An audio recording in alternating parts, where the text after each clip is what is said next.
Hello and welcome to the Pretty Good Gaming Daily Triple, your no shit gaming news video. That's 3 news stories in one video with zero faff. Marvel's Avengers was the latest major entry into the loot grind fad that gaming currently finds itself neck deep in, and it's about to receive its next major content update. After launching back in September last year, the game added a new hero in the form of Kate Bishop in December. Who? A bizarre choice for the first hero in an ongoing game as a service, but the next one should turn a few more heads as its fan favourite Hawkeye. However, both Hawkeye and Kate Bishop are archers, meaning that their movesets are very similar, if not outright identical. Getting Hawkeye to join the game is an interesting proposition that makes me want to pick it up again, but I'm left wondering, can Hawkeye really save Marvel's Avengers? A War Table stream was shared last night detailing the upcoming story expansion which brings Hawkeye to the game, titled Future Imperfect. This adds a new environment to explore in the form of a wasteland decimated by a war with the dominating alien race, the Kree. This wasteland sees an older, regretful version of Hawkeye living in the future along with a sinister, intelligent version of the Hulk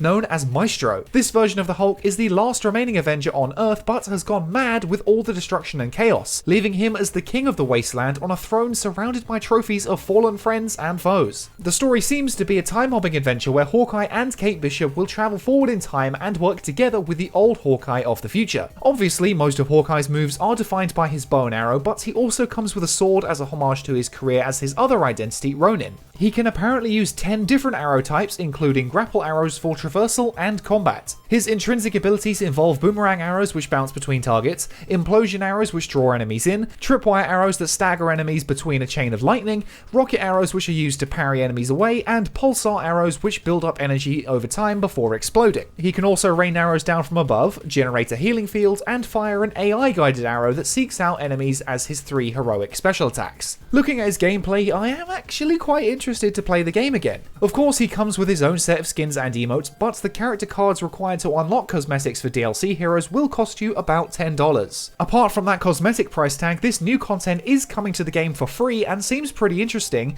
and I'm sure many will tune back into the game to check out Hawkeye, but is it really enough? It still looks as though you'll be doing the exact same stuff, fighting the exact same enemies, just with a new face this time. According to Steam charts, at the time of writing, the game has 460 players online. That is absolutely tiny, especially considering this is a live service that is supposed to continue building and getting better. Now, to be fair, this doesn't tell 100% of the story since the game also launched on PS4 and Xbox One, so those numbers will increase the total player count. On console, the game will probably be faring a little bit better, but we can't know that for sure since Sony and Microsoft don't disclose those numbers. Nevertheless, 460 players on Steam is still a huge problem. I just don't see how the game comes back from this slump even with Hawkeye. Looking at Steam charts again, the game saw a 5% uptick in December, which may have been due to Kate Bishop, but in reality is probably due to Christmas, and that's really not a significant bump. Plus then in January, it immediately descended back down again. I'd expect Hawkeye to draw in a larger audience since he's a bigger character and much more of a known quantity, but at a time when the game desperately needs a shot in the arm, I don't think this is it. I really want to like the game because there's lots of bits and pieces in there that I actually really enjoyed,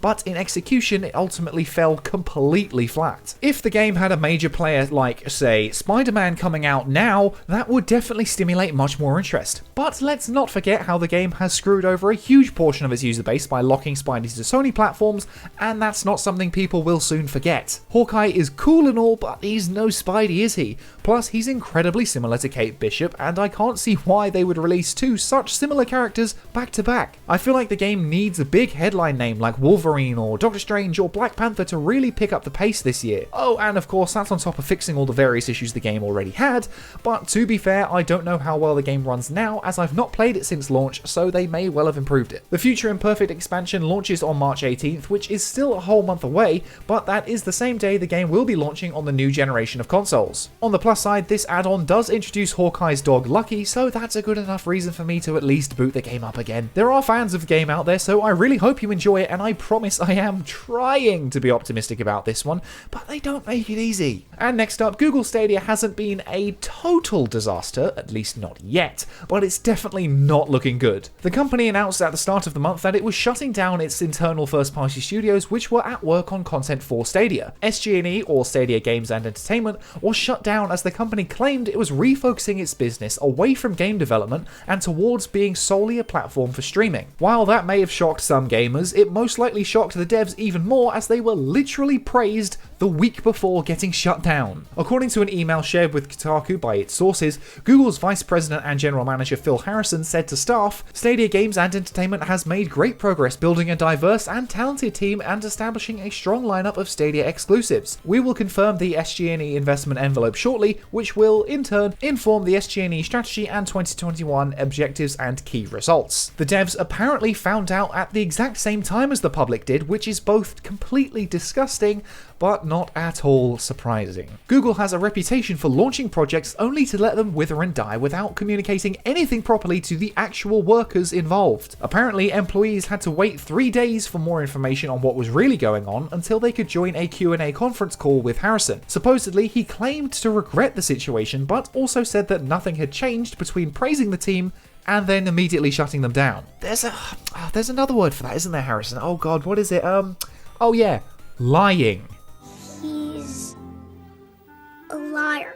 In one fell swoop, this company just f***ed up the lives of hundreds of its employees despite none of them having done anything wrong. It's not like they launched a game that was a total flop. They were making the games and were apparently progressing well, and then poof, it's all gone. One of Kotaku's sources said that the Q&A wasn't pretty. I think people really just wanted to know the truth of what happened. They just want an explanation from leadership. If you started this studio and hired 100 or so of those people, no one starts that just for it to go away in a year or so, right? You can't make a game in that amount of time. We had multi-year reassurance, and now we don't. None of this is shocking at all to me. It's just how these big companies do business. It's bullshit, but really, what can you do? You're literally watching this on a Google product right now. Supposedly, Google is meant to be trying to find positions for these new out-of-work staff, but that's far from a guarantee.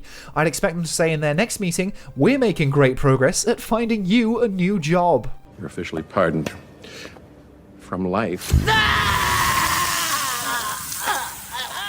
I mean, I don't really know where to take this story now, to be honest with you. It's a huge corporation f***ing over its employees on a whim. More news at 10. And finally, Defense of the Ancients, or Dota, is one of the biggest games on the planet after spawning from the Warcraft modding scene. Beyond its massive popularity, the game is also joining the growing list of titles getting a Netflix animated adaptation. According to the game's official Twitter account, we're excited to announce a brand new anime series exploring the Dota universe like never before. As fellow fans of Dota and its passionate global community, we look forward to sharing this new adventure with you when it premieres on Netflix March 25th. A few people in the comments of that post were complaining that the game should be fixed instead of getting this anime adaptation, but that still hasn't stopped the trailer on YouTube amassing over 1 million views within 24 hours. The game's genesis is actually quite interesting, as it was born out of user-generated content for Warcraft 3 until Valve hired the mod's developers, which led to the creation of Dota 2, which at the time of writing is number 2 on Steam charts with over 570,000 current players. Personally, I know absolutely nothing about Dota beyond the fact that 2 of my mates played it in high school and got really mad when I said it looked like League of Legends.